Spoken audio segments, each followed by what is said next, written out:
Rawahu meriwayatkan hadis At-Tirmizi, yaitu Imam At-Tirmizi dengan nomor hadis 757. Qala berkata Rasulullah sallallahu alaihi wasallam. Rasulullah SAW bersabda, "Ma min ayyamin, tidaklah ada hari-hari, al-amalu di mana amal, as-solihu yang soleh, maksudnya amal yang baik, fiha di dalamnya, itu ahabbu lebih disukai ilallahi oleh Allah Subhanahu wa ta'ala min hadhil ayyami, dari hari-hari ini." Apa tuh maksudnya? Yaitu yakni ayyamul usyri, yaitu hari-hari 10 Zulhijjah.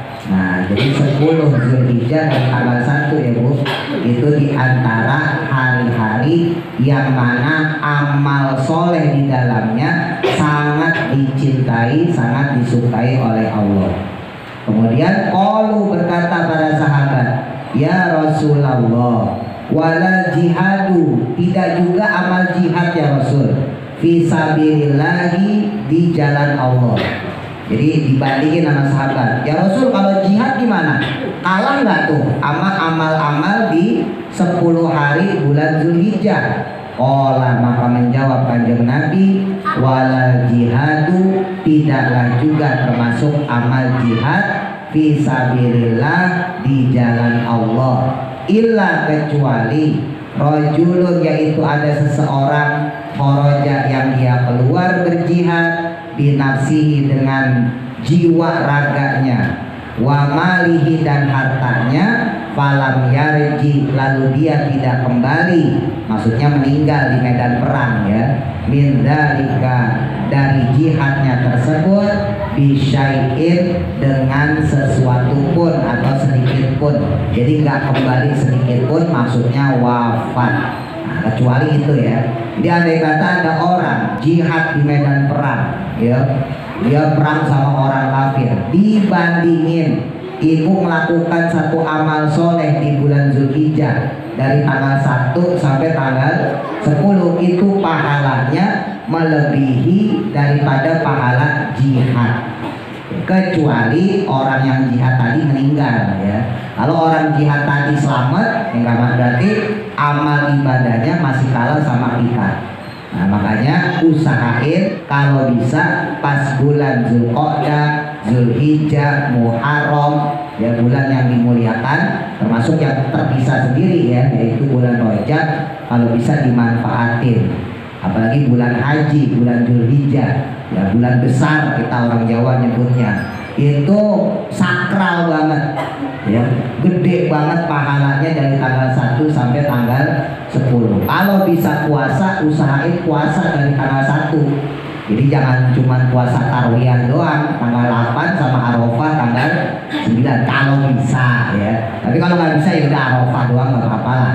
Tapi kalau emang kita sempet ya, usahain lakukan amal soleh di dalamnya, termasuk puasa ya, yang kita bahas kemarin dari tanggal 1 ya. Nah 10-nya kan Idul Adha-nya ya, nah itu haram puasa, berarti mentok di tanggal 9. Nah untuk Idul Adha, kalau ibu nanti sholat id, disunahkan nggak makan nggak minum dari habis subuh.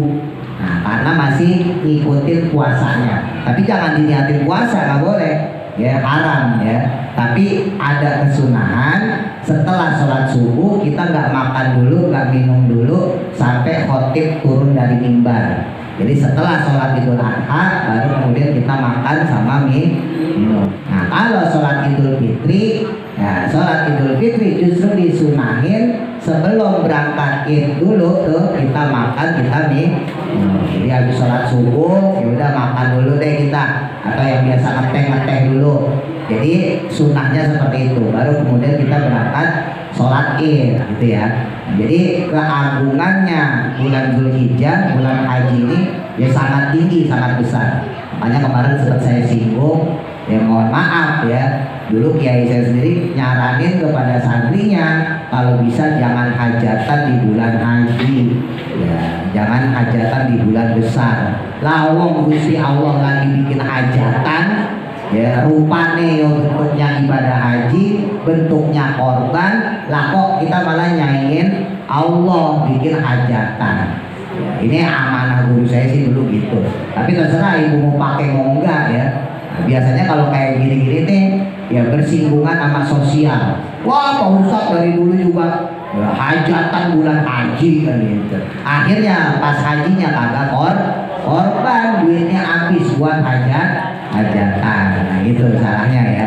Jadi kalau bisa, kalau emang punya duit ya jangan lupa hajatan mampu ya berarti korban juga mampu, seharusnya gitu. Walaupun korban sunnah ya.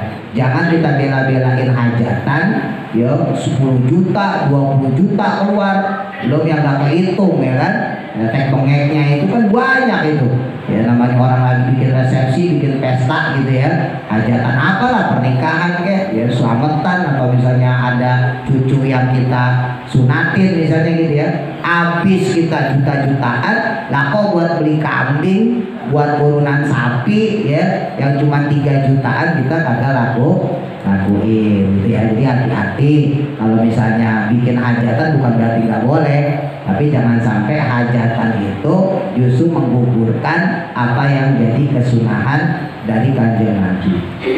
Rawahu Ahmad, meriwayatkan hadis Imam Ahmad dengan nomor hadis 2228. Qala berdoa, ya qala berkata, tapi maksudnya di sini berdoa. Rasulullah sallallahu alaihi wasallam.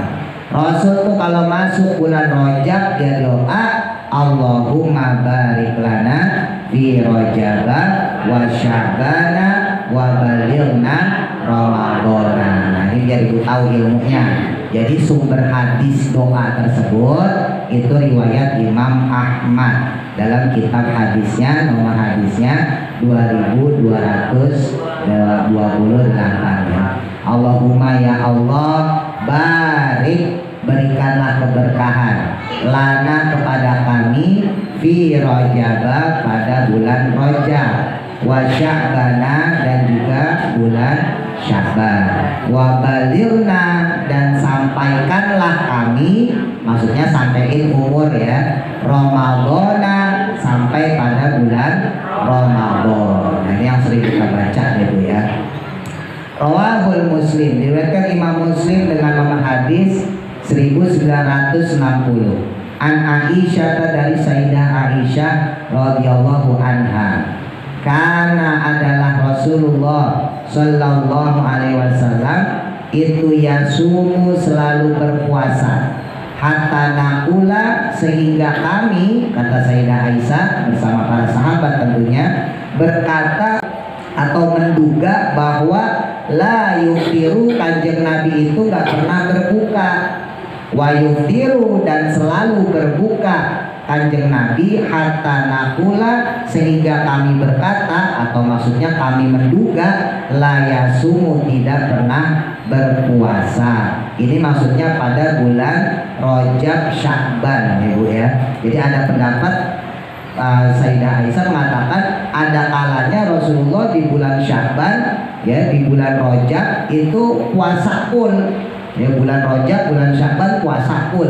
Tapi ada kalanya Rasul nggak puasa sama sekali selama 2 bulan itu. Kalau Ramadan kan wajib ya. Nah ini kita bicara yang sunahnya ya, Rajab sama Sya'ban, bulan ruah lah kalau kita nyebutnya.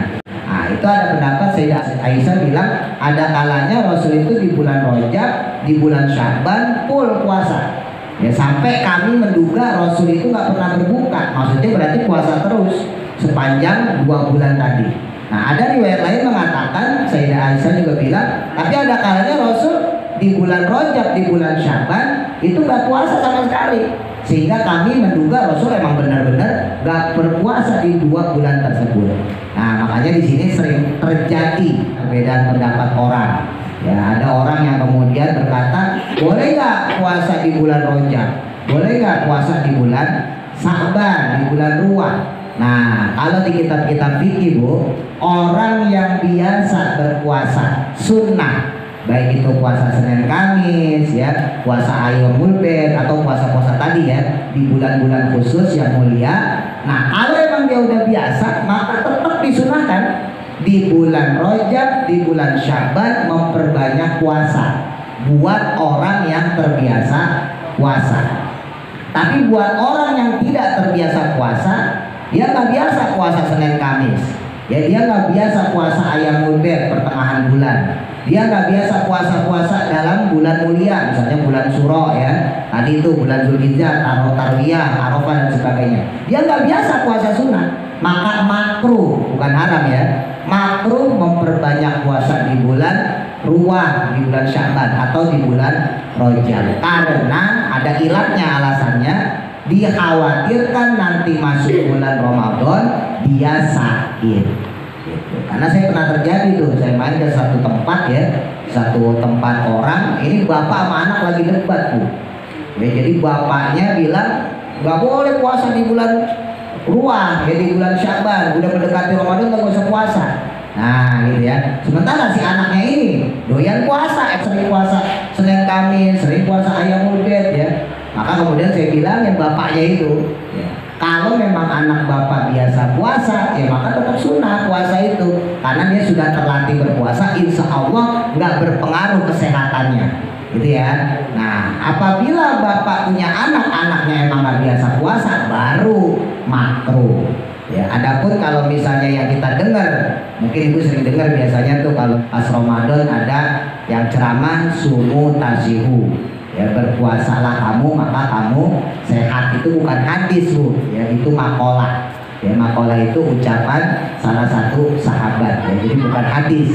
Kadang hati-hati, kan kata Nabi sumu tasihu, puasalah kamu itu nanti bakal sehat. Itu bukan hadis, bukan kata Nabi itu ya, itu makalah ulama. Artinya secara agama, secara syariat Islam juga tetap ngingetin kepada kita ya, kalau kita emang nggak biasa puasa ya udah pertahankan supaya kita nanti masuk Ramadan nggak sakit. Nah kan lucu, kita bela-belain puasa di bulan Rajab ya, kita puasa di bulan Ruwah, pas Ramadan malah sakit, kan lucu ya, wajibnya malah akhirnya ditinggal.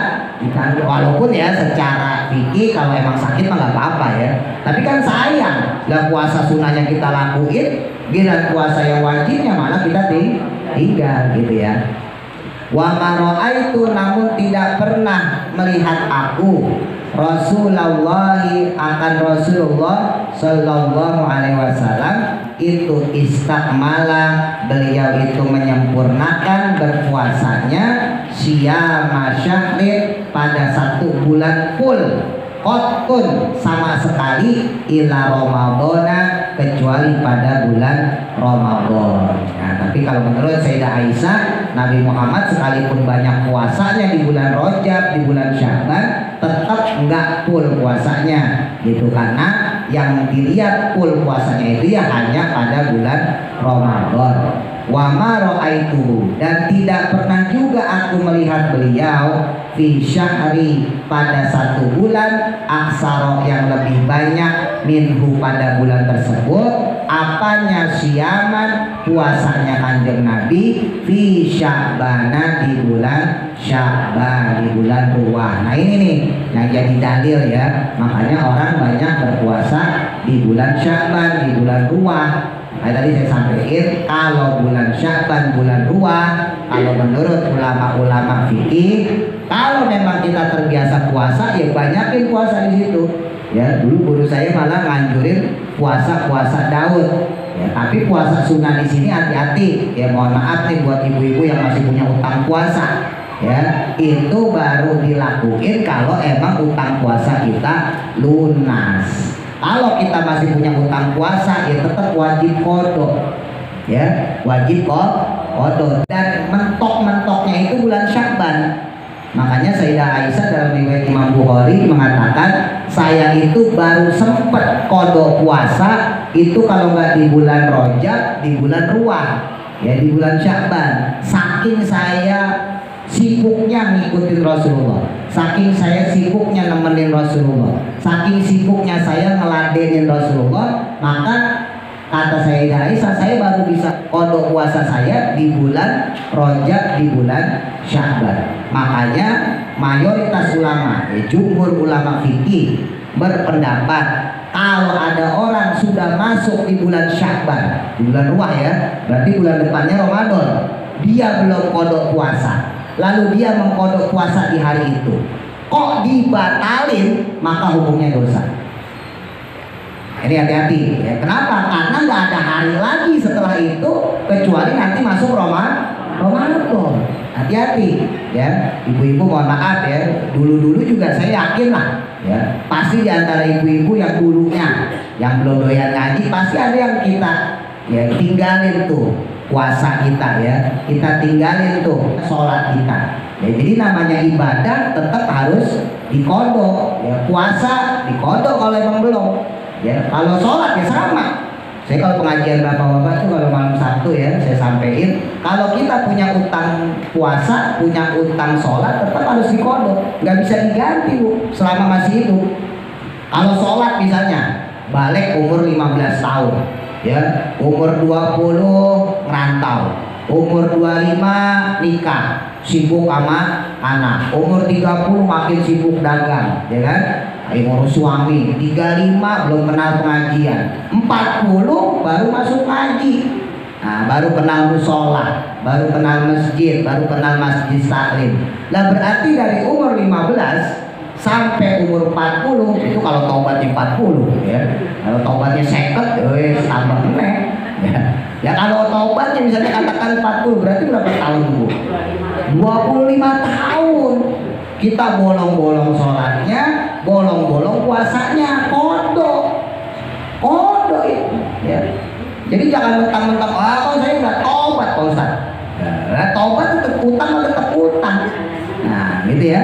Dalam kitab Tanbihul Ghafilin ya, Al-Imam Al-Faqih Abu Lais As-Samarqandi beliau mengatakan di antara tandanya tobat seseorang ya, di antara tandanya insaf seseorang ya, kita nyebutnya insaf ya, di antara tandanya itu kata Imam Al-Faqih Abu Lais As-Samarqandi yaitu orang tersebut membayar hutang-hutang ibadah dia ya. Jadi kalau emang dia punya kodok sholat ya harus dilakuin kodok sholatnya berapa tahun ya sampai mati. Jadi seandainya umur 40 baru tobat, berarti utang sholatnya misalnya 25 tahun ya, atau utang puasanya 25 tahun, maka berarti dia kodok tuh sampai dia punya usia 65, bener ya? Iya 65 tahun, itu pun kalau belum ya, kalau belum mati. Berharaplah belum mati kesempatan dia bisa kodok puasa, kodok sholat. Lah kalau udah mati gimana? Al-Imam Al-Faqih Abu Lais mengatakan, nah dengan adanya orang itu mengkodok, maka nanti di hadapan Allah dia punya satu alasan, dia punya satu hujah, punya bukti bahwa dia sudah serius tobat. Beda sama orang cuma ngomong tobat doang. Saya tobat Pak Ustaz, iya tobat, terus mati. Nanti ditanya sama Allah, bukti tobat kamu apa? Saya sholat ya Allah. Sholat mah bukan masalah tobat, sholat mah wajib, kan gitu. Ya Allah saya kan puasa, dulu saya nggak puasa, sekarang saya puasa. Puasa mah wajib kalau Ramadan. Nggak pakai tobat juga orang wajib puasa. Tuh, apa alasannya? Apa hujahnya? Ketika dia ngomong sama Allah bahwa dia sudah tobat. Tapi kalau kita udah laksana itu kodok, sholat kita kodok, ya puasa kita kodok, terus kita meninggal belum kesampaian, ya utangnya masih 25 tahun ya kan, umur 60 nah berarti masih punya utang berapa tahun?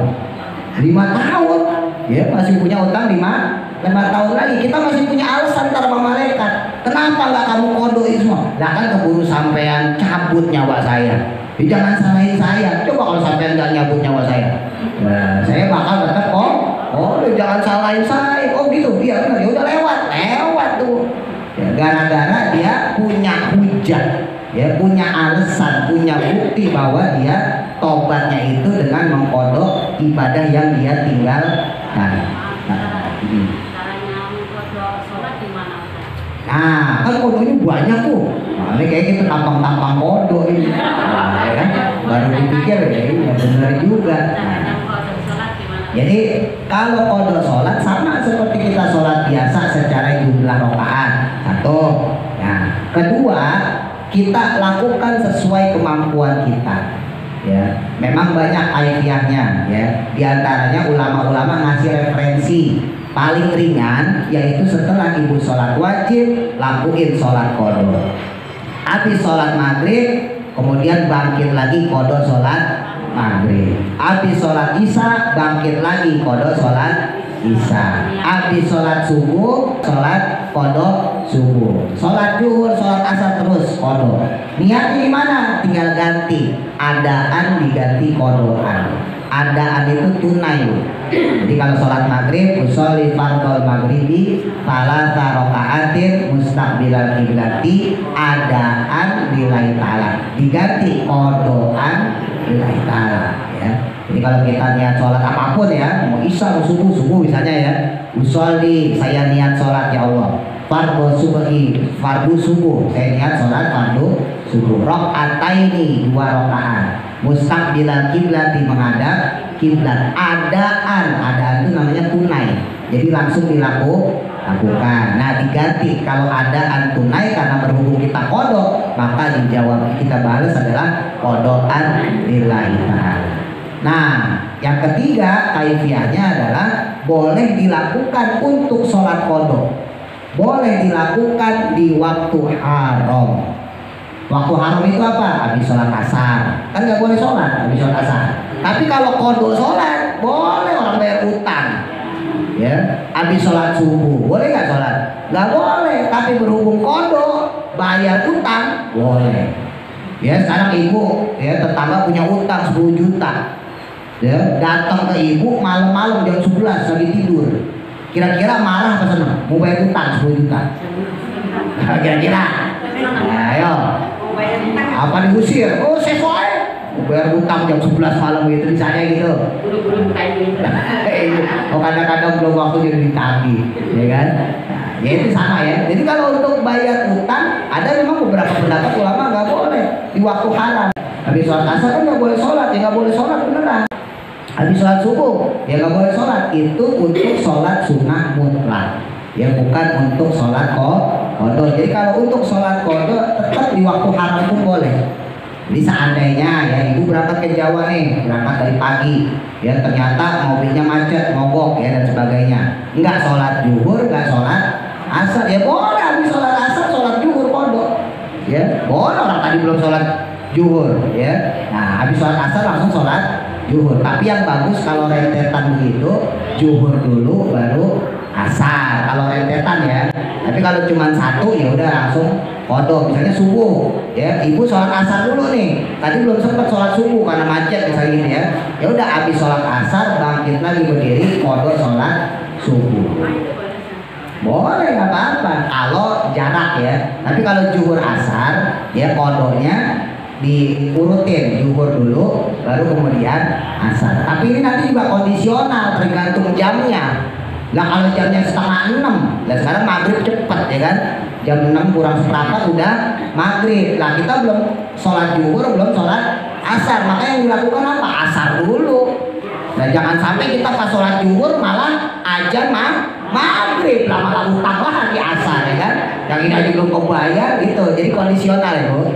Nah jangan nanti jadiin mutlak. Kalau normal ya misalnya ibu sampai kampung misalnya jam 3 jam 4 gitu ya, belum sempat sholat zuhur, nah maka qadha zuhur, habis itu asar karena waktunya memungkinkan untuk 2 kali sholat. Tapi misalnya itu asar kita nggak sebelum sholat asar udah keburu maghrib, itu gimana? Nah itu tadi makanya asar dulu.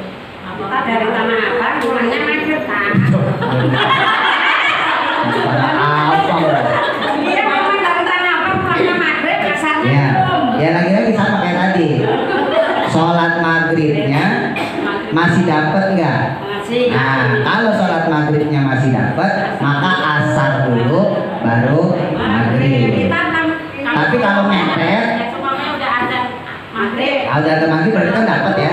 Ya tetap sholat asar dulu, baru habis itu sholat maghrib karena baru azan, ya kan?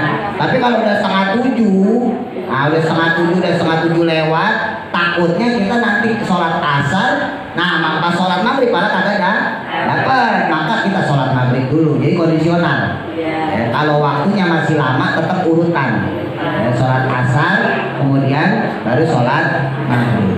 Tapi nih Bu, ya, ilmu qada ini saya waktu itu nyampein di pengajian malam Sabtu ya. Ini ilmu yang sebetulnya nggak boleh dilakuin. Ya iya, qada sholat ya kan, berarti kan lalai, ya enggak? Iya, jadi ini ilmu yang kalau bisa jangan dilakuin. Ini saya ngajarin yang qada ini kan buat qada ibu yang dulu masih muda, ya masih kinyis, nah ya kan, masih ayu-ayu lah, ya kan. Nah, sekarang ya semut ora doyan. Jadi kali ini ilmu untuk yang ibu dulu punya utang qada sholat, qada puasa zaman dulu ya. Kalau sekarang ibu tinggalin sholat itu dosa, ya tanpa adanya rukhsah ya. Ibu misalnya pergi kemana, ke Ragunan, ya ke Taman Mini, itu dosa Bu. Ya jangan disembarangan itu sholat. Wah kata Ustaz kan udah boleh kodok gampang. Kalau udah tahu ilmunya kodok ini, tinggal sampai rumah tinggal di nggak boleh itu. Ya ini yang saya ajarin kalau untuk ibu kodok yang zaman dulu ya. Begitu pula sama puasa juga gitu. Mungkin kalau ibu merasa nih, oh iya kayaknya saya umur 15 tahun saya belum kodok deh. Ya saya belum pernah kodok, 16, 17 sampai gadis ya, sampai saya nikah ribet saya sama anak.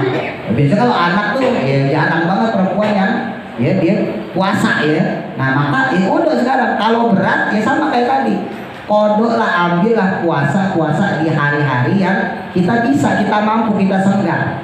Kalau emang kita mengikuti anjuran Nabi misalnya, ambil puasa Senin sama Kamis. Tapi jangan diniatin puasa Senin, jangan diniatin puasa Kamis, karena yang kita lakukan puasa kodok. Nah ini juga banyak nih, kadang-kadang ibu-ibu nanya ya kan, Ustaz saya punya hutang puasa Ramadan kemarin. Nah besok ini tarwiyah nih, Arafah nih, ya kan? Boleh nggak saya niat puasa tarwiyah Arafah? Nggak boleh, orang dia punya hutang kodok. Ya kan, sementara tarwiyah sama Arafah hukumnya sunnah. Maka kalau andai kata dia puasa di tarwiyah di Arafah, kok niatnya ya niatnya bukan puasa kodok, maka puasa tarwiyah dan Arafahnya nggak sah karena dia masih punya hutang. Nah terus gimana? Ya udah niatin puasa kodok. Saya niat puasa kodok ya pada bulan Ramadan yang saya tinggalkan, walaupun dilakukan di hari tarwiyah ya, walaupun dilakukan di hari Arafah atau dilakukan di Asyura ya tanggal 10 Muharram dan sebagainya lah yang sunah-sunah, tetap niatnya harus kodok puasa. Nah insya Allah kalau dia ninggalin puasanya tanpa uzur ya, dalam artian misalnya perempuan yang dia itu punya bayi ya, dia dalam keadaan menyusui, nah itu kan dapat rukhsah untuk tidak berpuasa. Insya Allah walaupun dia niatnya puasa kodok, tapi karena dilakukan pada bulan-bulan atau hari-hari yang dimuliakan oleh Allah ya, seperti tadi Arafah, tarwiyah, Asyura ya, dan sebagainya, insya Allah dapat double pahala, dapat pahala kodoknya, dapat pahala puasa sunnah. Tapi dengan catatan tadi niatnya jangan puasa sunnah, niatnya tetap puasa kodok gitu. Bahkan ada tuh yang lebih saklek ya, tapi saya sendiri agak kurang sepakat. Tapi ada pendapat ulama yang saklek dari mazhab Imam Ahmad bin Hanbal. Orang yang dia masih punya utang puasa, orang yang dia masih punya utang sholat, kalau dia melakukan satu kesunahan, baik itu puasa sunnah atau sholat sunnah, maka puasa sunnahnya, sholat sunnahnya masih tergantung di awal-awal. Pahalanya belum sampai diterima Allah sampai dia mengerjakan kodok puasanya, kodok sholat yang wajib. Ini pendapat salah satu mazhab Imam Ahmad, tapi saya sendiri nggak terlalu ekstrim ya, kasihan juga kalau begitu. Tapi ada ulama punya pendapat sampai gitu, saking supaya kita nggak meremehkan utang. Ya, orang utang manusia dikejar-kejar kan begitu, apalagi utang kepada Allah. Itu yang pertama. Makanya tadi yang kedua yang saya sampaikan, justru dengan kita kodok itu nanti kalau kita meninggal sebagai bukti tobat kita. Adapun memang di luar kalangan kita, di luar kalangan Ahlus Sunnah wal Jamaah ya, dalam mazhab kita Malikiyah, gitu ya, Hanafiyah, Syafi'iyah, Hanbaliyah, memang menurut mereka itu nggak perlu kodok puasa. Orang kalau tobat aja diampunin. Orang kalau udah insaf aja diampunin sama Allah, itu menurut mereka. Tapi kalau menurut mazhab kita Ahlus Sunnah wal Jamaah, lah terus terbukti tobatnya kepada Allah apa? Itu yang jadi masalah. Lah terus bukti insafnya, bukti bahwa kita udah benar, bukti bahwa kita udah iling, Ya bukti bahwa kita sudah kembali sirotol mustaqim itu mana? Kalau kita nggak kodok sholat, kita nggak kodok puasa, kan begitu. Ya sama aja kita misalnya sama manusia ya. Kita punya utang nih Bu ya sama orang. Kita punya utang misalnya 5 juta. Lah kan kita kalau mau minjem sama dia, setidaknya kita bayar dulu tuh yang 5 juta itu. Baru kemudian nih minjem, atau setidaknya bayar setengah deh. Kalau seandainya kita nggak punya duit 5 juta, kita punya duit 2,5 juta nih. Ya kita datang tuh Mbak, mohon maaf Mbak, saya baru bisa bayar 2,5 juta. Nah perkara minggu depan datang lagi Mbak, mohon maaf saya boleh nggak minjem lagi tuh yang 2,5 juta kemarin. Setidaknya udah pernah Mbak bayar. Nah sekarang kalau nggak bayar sama sekali, 5 juta kagak dibayar, datang lagi ngomong Mbak, boleh nggak saya minjem 5 juta lagi? Enggak semua. Emang duit-duitnya sampean gitu kan? Nah ibaratnya seperti itu. Ya, jadi hati-hati ya. Ketika kita punya utang kodok, ya punya utang sholat puasa langsung. Ya, apalagi kalau sekarang ibu udah bener lah ibaratnya ya, udah doyan ngaji kan udah bener ini, ya kan? Nah, kalau bisa ya hal-hal yang sepele jangan sampai ninggalin sholat. Kadang saya suka ngenes sama mama itu, ya jalan-jalan ninggalin sholat, ya jalan-jalan ke taman ini, tanah abang, apalagi hajatan. Padahal udah obat, ya kan? Padahal udah insaf, udah ngaji di mana-mana. Ya kan malu sama kerudungnya, ya kan? Iya kerudungnya itu bagus, masa kagak sok? Ada kan nggak sedikitnya kayak gitu ya? Iya, makanya hati-hati ya. Biasa aja nggak apa-apa, nggak usah nyari yang tertentu ya. Enggak apa-apa, silakan sesempat kita, sesenggang kita. Ya kalau emang fisik kita lagi sehat ya, wah saya mau kodok nih, apa nih mau dikodok? Ya puasa apa sholat? Mau sholat langsung juga boleh Bu. Sebetulnya ibu misalnya gitu punya kodok sholat seminggu misalnya ya, dia langsung kok sholat zuhur, nah seminggu itu boleh aja sebetulnya. Ya cuman kan kuat apa kagak gitu. Ledes lah kan kakinya, nah, gitu ya sebetulnya gitu. Apalagi mau kodoknya 20 tahun, wah 20 tahun kata bosan, ya udah langsung kodok berat besok takutnya malah sakit kan gitu. Nah maka nggak apa-apa, jadi sesenggang kita semampu kita. Nah, jadi ketika Allah berikan bulan-bulan mulia, sekali lagi dulu pernah saya sampaikan ya, bukan berarti bulan yang lain nggak mulia. Ya, bukan berarti bulan Rabiul Awal, Rabiul Akhir, Jumadil Awal, Jumadil Tsani ya, atau Jumadil Akhir dan sebagainya yang nggak disebutin di 4 bulan haram tadi, bulan yang dimuliakan itu nggak mulia, enggak. Ini hanya beberapa. Ya, kalau bahasa kemarin saya sampaikan, ya bagian karunia-Nya Allah, ya bagian anugerahnya Allah. Kemarin saya contohin sama kayak ibu punya seragam. Ya punya seragam misalnya batik, punya seragam hijau, punya seragam putih polos, punya seragam macam-macam. Itu kan dipakai sesuai momen, ya kan? Wah ngaji ini, misalnya kata Bu Haji Wiji, pakainya seragam putih polos yang biasa kita pakai. Seragam apa Bu Haji? Hijau, pakai yang hijau. Itu kan momen aja. Oh, terus kita mau kondangan nih, pakai yang batik aja. Akhirnya kita pakai yang batik. Jadi disesuaikan momen sama ya. Di 4 bulan ini adalah bulan-bulan yang memang kita itu diberikan spesial, ya spesial oleh Allah Subhanahu Wa Taala sebagai bentuk seragam kita. Makanya jangan disia-siain. Ya, ada bulan Dzulqa'dah, ya Dzulhijjah, Muharram, Rende, sama bulan Rajab. Nah untuk bulan Muharram kemarin sempat saya singgung ya. Bulan Muharram, bulan Syuro itu juga bulan yang bagus ya. Kita yang biasanya nih, ya biasanya kalau itu kan awal tahun tuh, itu sunahnya banyak tuh. Saya kalau di grup tuh suka saya share tuh ya. Mandi, nah itu sepele ya. Ibu masuk tahun baru Islam, awal tahun 1 Muharram itu sunah mandi. Nah, ya mandi bulan niatnya gimana ya? Udah mandi sunnah aja. Ya, niat mandi sunnah karena Allah. Nah, udah mandi itu pahalanya juga gede. Yang sering kita dengar lagi misalnya kayak bulan Syuro, bulan Muharram, misalnya nyantunin anak yatim gitu. Nah, ini untuk anak yatim ya, saya mohon pada ibu-ibu nih, kan ibu suka ngadain ya. Saya juga dulu waktu masih di Nurhakon suka ngadain tuh festival hadroh atau santunan. Kalau santunan misalnya harus dipanggungkan, itu jangan semuanya Bu. Ini pernah soalnya saya satu waktu ya dihadirin ya, itu anak kecilnya yang yatimnya misalnya ada 30-nya. Jangan, kasihan Bu. Ya, orang yang naik panggung itu kan prestasi Bu.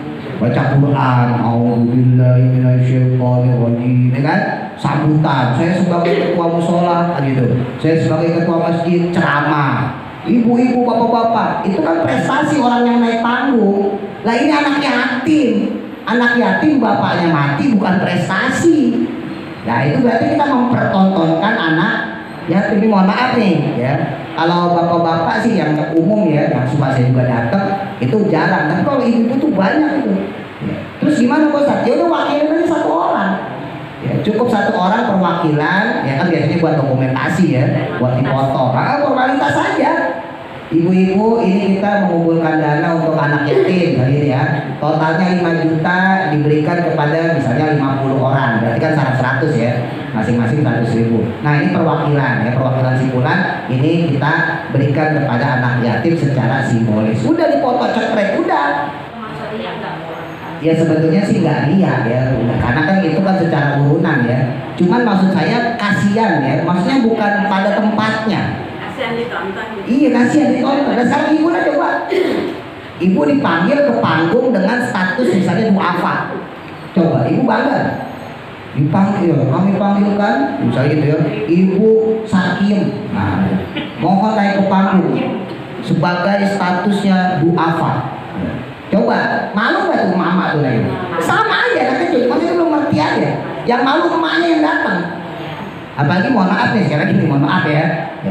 Saya agak kurang cocok tuh kalau ibu pakai lagu-lagu tuh. Apa itu lagunya? Itu kan sedih itu lagunya tuh. Apa tuh ya lagunya? Anak yatim, apaan sih itu? Ah, ya pokoknya itulah. Coba ibu resepin itu. Itu sedih loh bu lagunya. Mohon maaf nih ya, tapi terserah itu suka muka itu misalnya. Tapi kalau menurut saya itu nggak pantas, nggak cocok, nggak pada tempatnya. Iya, yang disuruhnya kan harus kita banggain, maksudnya gitu. Tenang loh nak, tenang loh Bu, nah tenang loh Le, bahwa ini ada ibu-ibu yang bisa bantu kamu. Tapi kalau dilakuin kayak gitu, coba dengerin aja deh lagunya. Orang saya dengerin kan, saya pernah diundang. Nah, iya saya diundang mama acara yatiman ya. Oh lagunya sedih lah, saya ditangis jadinya. Kadang lagunya Allahumma firli itu nggak boleh juga. Ya kalau misalnya itu kan nggak ada Indonesia aja, yang Indonesia itu loh. Kalau Arabnya kan orang juga nggak ngerti ya kan. Ya. Nah ini coba deh, apa tuh lagunya? Terus apa tuh? Nah iya coba deh, coba ibu rasain. Iya kan? Iya. Kalau misalnya yang lain nggak apa-apa, misalnya ibu sambil asrokolan. Langsung salam pulang. Iya, ya Nabi salam itu. Kolan sambil keliling kan ibu sambil berdiri tuh. Udah, nggak usah pakai lagu-lagu. Anak yatim, nggak usah itu. Iya. Coba deh dengerin aja, orang saya sedih bu. Saya mau ceramah itu nangis dulu, saya sedih amat lagu ini. Nggak ada lagu lain atau Bang Toyi kayak misalnya. Coba deh benerin. Ya jadi, ya mohon maaf ya. Jadi kadang-kadang kita sendiri nggak pas. Timingnya nggak pas. Waktunya. Menurut ilmu dulu ya, kita panutan orang tua dulu ya. Kalau mau ngasih santunan anak yatim, kita yang datang. Oh iya itu benar. Malah sebetulnya yang bagus begitu kita datang. Iya datang ke rumahnya kita langsung ngasih. Kalau Pak tuh masalah saya gitu. Ngasih apa gitu. Ya makanya saya sering sampaikan kepada ibu juga bapak-bapak sering sampaikan. Orang Islam saat ini ya, ini kita sering tergerus sama sosial. Mohon maaf nih ya, jadi tergerus sama sosial apa? Tergerus sama sesuatu yang menurut akal udah biasa begini. Glamor. Nah, udah biasa glamor, udah biasa uang, udah biasa viral. Ya, jadi kalau nggak glamor, nggak viral, nggak uang, jadi kayak nyalahin adat gitu, nyalahin aturan. Padahal justru kayak gitu salah. Iya kan? Mohon maaf nih, ada juga di beberapa tempat ya. Ibu-ibu, bapak-bapak gabung acara maulid ya. Acaranya bapak-bapak, tapi yang baca maulid ibu-ibu. Jadi gimana ceritanya ini acara? Ya emang sih kalau ibu-ibu ngikut terus ya. Acara bapak-bapak ibu ada ya. Kalau ibu-ibu kan acara bapak-bapak nggak ada ya kan. Tapi bagus sih, emang secara aktif bagus. Tapi kalau emang momennya, nih mohon maaf, momennya momen bapak-bapak. Acaranya bapak-bapak maksudnya, nah sambutan musola gitu ya, masjid. Berarti kan bapak-bapak, ketua RT. Berarti bapak-bapak tuh, ibu-ibu jangan terima tawaran baca qosidah atau rawi maulid, nggak pantas maksudnya. Karena momen bapak-bapak, kecuali ngomelin ibu-ibu. Nah ada bapak-bapak yang diundang tuh lain lagi ceritanya. Itu misalnya ibu-ibu gitu ya, misalnya buat Gila gitu bikin acaranya ibu-ibu. Nah saya diundang misalnya nih, saya gitu pengurus musola ya, Pak Hidayat. Itu kan beda lagi, acaranya acara ibu. Beda acaranya acara musolanya bapak-bapak. Dan yang baca maulid, yang baca asrokolan, ibu-ibu kan kagak lucu. Nah itu lagi-lagi itu terdegradasi sama sosial. Ya mohon maaf ya. Jadi jangan sampai ya kita yang ngaji-ngaji ini terkena dampak-dampak sosial itu. Emang mohon maaf nih saya lagi kadang-kadang yang kayak begitu kalau dikasih tahu lebih galakan dia. Ya, ini makanya mumpung sambil ngaji ini ya, mumpung sambil ngaji saya kasih tahu. Ya nggak pantas yang kayak gitu tuh nggak pantas. Jadi kadang-kadang ya mitos-mitos kita ya keseharian kita yang sebetulnya salah. Ya, tadi tuh kayak Bu Haji Wiji bilang orang zaman dulu ya datang ke anak yatim, jadi kita yang datangin. Lah itu yang benar tuh sebetulnya. Tapi oke lah kita mungkin nggak seperti orang tua kayak kita gitu ya. Kita bisa datangin satu persatu anak yatim. Oke lah kita urunan, kita kolektif. Tapi setidaknya jangan jauh-jauh dari seperti itu maksudnya gitu. Kan bisa kita kasih misalnya setelah acara ya kan, kita hadirin ya perwakilan dari majelis taklim kita misalnya gitu ya, musola kita, masjid kita nih untuk ngasih ke anak yatim. Jadi tanpa ada show ya, tanpa ada pertunjukan anak yatim itu maksudnya gitu ya. Jadi nggak semuanya itu perlu dipertunjukkan juga. Nah kalau acaranya ibu-ibu mau silakan, ibu-ibu mau lihat bisa Sumirot ya kan, apalah 7 bulan segala itu terserah ya. Maksudnya itu kan nggak ada pelanggaran secara syariat ya, nggak ada pelanggaran secara etika, secara norma, secara adab, kesopanan, kesantunan. Tapi kalau udah model kayak begitu itu kan campur-campur ya, apalagi tadi acaranya juga gabung sama laki-laki sama bapak-bapak, kayaknya nggak pantas banget ya, kayaknya nggak pantas banget gitu. Kadang saya sendiri Bu kalau diundang kayak gitu itu suka risih, makanya saya sering nolak kalau ada undang-undang, saya nolak itu. Ustaz diundang aja, ada bapak-bapak nggak? Ada, enggak saya enggak, saya nggak datang, malah saya datang. Jadi kalau mama semua malah saya datang. Bukannya apa-apa, karena kita melihat satu peristiwa seperti itu dan itu salah. Nah kalau saya datang itu jadi legitimasi ya kalau bahasa sekarang. Jadi dianggap benar. Ya misalnya gitu, ibu-ibu bikin acara nih, bapak-bapak gabung ya kan. Terus saya di situ, itu kan sama aja. Oh itu kalau Ustaz tadi datang berarti boleh kayak begini kan gitu. Karena seakan-akan diperbolehkan, padahal nggak boleh. Nah, itu repotnya jadi ustaz begitu. Nah kalau nggak jadi ustaz makan enak, pulang apa datang santai aja kan ya. Tapi kalau buat saya itu digambar Bu orang kayak gitu. Ya makanya kemarin saya singgung misalnya ya. Ada orang misalnya dia apa puasa misalnya kaitan sama puasa. Ya dia biasa puasa di hari-hari yang tadi tuh Asyura ya macam-macam, tapi Arafah. Tapi modelnya puasa model kayak orang zaman dulu. Ya puasa yang terus, puasa ngebleng ya kalau yang dulu.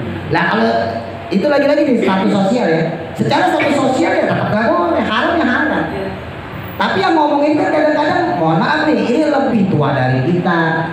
Nah kalau saya kan masih muda. Nah yang ngomong misalnya udah umur 50, 60, apalagi udah dituakan gitu kan repot. Ustaz gimana hukumnya? Ya tetap secara status sosial nggak boleh agama itu terdegradasi, nggak boleh agama itu kalah. Haram itu tetap haram. Nggak boleh puasa ngebleng itu nggak boleh. Kalau emang puasa maghrib ya buka, walaupun cuma pakai air. Ya nanti sahur ya sunahnya sahur minum ya udah minum, walaupun hanya seteguk air kan gitu. Perkara ntar kita lanjutin lagi nanti buka lagi puasanya pakai air lagi, walaupun cuma air lo nggak masalah. Yang penting jangan diterusin puasa ngebleng itu terus. Ya. Nah itu tadi walaupun yang dilakukan pada hari-hari yang disunahkan, Tarwiyah, Arafah kan disunah. Tapi yang dilakukannya puasa model haram ya kagak boleh. Jadi satu kebaikan ya satu kebatilan nggak bisa disatuin. Jadi satu kebaikan itu nggak bisa dicampur sama satu kebatilan. Kalau baik ya baik, kalau batil ya batil. Ya. Kalau batil itu jelek berarti ya. Jadi kalau satu kebaikan tetap baik, jelek ya tetap jelek. Nggak bisa disatuin. Ada orang kan suka guyonan kita, datang ngaji turu tok misalnya gitu ya. Nah itu percuma ngajinya. Nah enggak percuma. Dia datang ngaji, dia dapat pahala. Dia tidur, berarti dia nggak dapat ilmu. Itu nggak percuma kan orang ngomong percuma datang ngaji tuh. Ada lagi yang ngomong percuma datang ngaji ngomongin orang misalnya gitu. Percuma datang ngaji pamer gelang, macam-macam lah. Enggak ada percuma. Datang ngajinya tetap pahala. Adapun nanti ada keburukan yang kita lakukan, misalnya kita gosipin orang, ya pamer gelang misalnya, dan macam-macam ya. Itu kan berarti dosa, salah ya. Itu kan tetap dosa, nggak ada masalah. Tapi yang datang ngajinya tetap pahala. Itu yang tadi saya sampaikan, satu kebaikan itu nggak bisa dicampur sama satu keburukan, satu kebatilan. Baiknya tetap baik, buruknya tetap buruk. Gitu. Tergantung ibu banyakan mananya. Lah makanya adanya yaumul mizan, hari penimbangan amal ya nanti di akhirat itu kan untuk itu. Lebih banyak mana yang baiknya apa yang buruknya. Makanya malaikat aja diciptain dua, nulis yang baik sama nulis yang buruk. Makanya jangan bilang istilah percuma. Gitu ya, jangan bilang istilah percuma. Nah, terakhir ini saya ingetin ya, saya tekanin masalah kodok nih. Ya, khususnya ibu-ibu yang udah rada-rada menopause ya kan. Biasa kalau perempuan menopause umur berapa? 45 ya. Gantung ya, 50-an. Ya, sekitar segitulah ya. Nah, berarti kan maksudnya udah nggak halangan lagi, Bu. Udah nggak halangan lagi. Berarti kan peluang untuk enak untuk kodok puasanya, untuk kodok sholatnya gampang. Beda sama yang masih halangan. Masih halangan mah bentar-bentar libur ya kan. Nah, kalau misalnya ibu yang udah menopause lewat lah umur 50-an ke atas, itu peluang bisa kodok puasanya, kodok sholatnya banyak. Ibadahnya juga lebih banyak. Ya tadi boleh sih, pokoknya sesenggang kita. Nah, gitu ya. Tapi tadi untuk waktu yang haram misalnya tadi ya, memang ada khilafiyah ulama. Ya ada khilafiyah. Tapi saya pribadi misalnya sholat yang habis asar gitu ya, itu yang diharamkan itu sholat sunnah mutlak, bukan kodok. Maksudnya sholat sunnah mutlak nih ibu tahu sholat 2 rakaat, itu namanya sholat sunnah mutlak. Tapi kalau sholat yang ada alasannya, misalnya sholat kodok atau sholat jenazah deh, ada orang meninggal zuhur, dimandiin asar lalu disolatin asar, boleh. Sholatin aja habis sholat asar boleh. Kalau badiah kan memang nggak ada. Kalau qobliyah itu kalau orang biasa sholat qobliyah boleh, tapi qobliyahnya juga sama kodok. Kalau dia sudah terbiasa, sama kayak qobliyah subuh. Ibu biasa qobliyah subuh, ya lupa gitu ya, nggak qobliyah subuh. Habis sholat subuh, kemudian sholat qobliyah. Buat orang yang terbiasa, sekali lagi, buat orang yang terbiasa sholat qobliyah subuh diperbolehkan.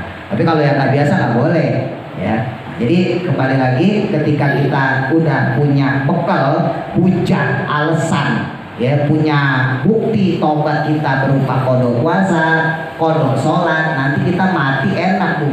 Jadi tanya sama malaikat, ditanya Allah, enak, punya alasan, punya sesuatu yang diajukan sebagai bukti. Apa bukti tobat kamu? Nih kodok puasa. Apa bukti tobat kamu? Ini sholat saya. Ya dan sebagainya.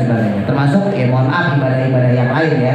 Jadi kalau misalnya ibu lakuin satu, mungkin pernah nazar, kok baru keingetan pas sudah tua, ya lakuin, nazar juga wajib. Barangkali gitu dulu ibu pernah nazar, ya Allah andai kata saya nanti bisa di Jakarta punya rumah, misalnya gitu kan, saya bakal sedekah 100 anak yatim misalnya gitu. Barangkali lupa, biasanya orang lupa, ya udah punya duit lupa ya kan. Nah itu termasuk tuh nazar seperti itu juga wajib dikodok, tunain Bu sebelum kita meninggal. Nah kalau udah meninggal repot mau nunain pakai apaan?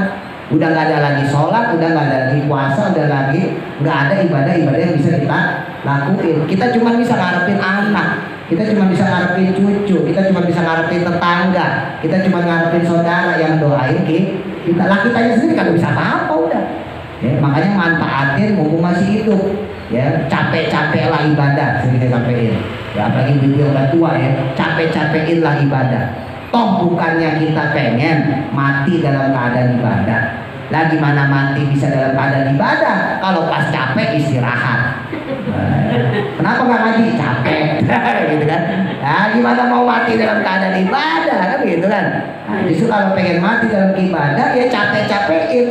Ya lagi capek nih, lagi pusing, lagi kurang sehat bisa gitu. Ya udah berangkat ngaji, sholat ditekunin. Waktu kita lagi sakit tuh Bu, kalau bisa sholatnya bener-bener. Ya bener-bener usahain tenanan lah kalau kata orang Jawa. Supaya andai kata itu sholat terakhir kita, kenangannya juga cakep, indah. Ya kan diomongin orang juga indah di hadapan Allah apalagi. Diomongin sama anak kita, cucu kita, tetangga kita, saudara kita. Oh ibu anu meninggalnya pas lagi sholat, dia mah sakit aja bela-belain sholat tuh. Oh, matinya Husnul Khotimah. Apalagi ntar sama Allah kamu meninggal dalam keadaan sholat, kan itu yang kita pengen. Bukan gara-gara kita sakit, nggak sholat dulu deh. Kan kata Ustaz, rukshoh, ya kan, dapat unsur, jadi nggak masalah. Jangan begitu. Apalagi tadi di jalan-jalan, nah itu cuma jalan-jalan doang. Nah kadang jalan-jalan ini ziarah loh, jalan-jalan ziarah ke makam-makam wali, kagak sholat. Lagi gimana ceritanya? Ziarah sunnah, sholatnya wajib. Lah malah dilakuin tuh yang sunnah, malah yang wajibnya ditinggal. Mau bilang itu mama kadang-kadang. Nah, itu dulu Allah